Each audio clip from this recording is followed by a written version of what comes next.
Wait time is when the speaker pauses after speaking and allows the child time to process what is being heard and formulate a response.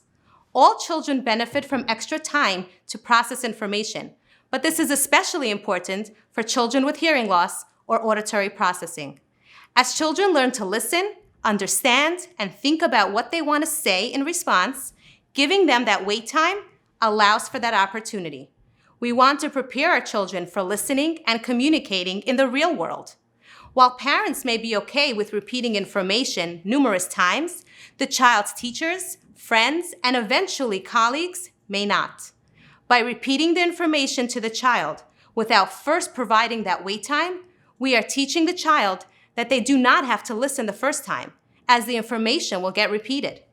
We are also discouraging the child from trusting their own hearing. By providing that wait time, we are also teaching the child that conversation is a two-way street. When we say something, we expect a response from our conversational partner. And this is something we can teach our children from a very young age. So when modeling a word or asking a question, pause and count until 10.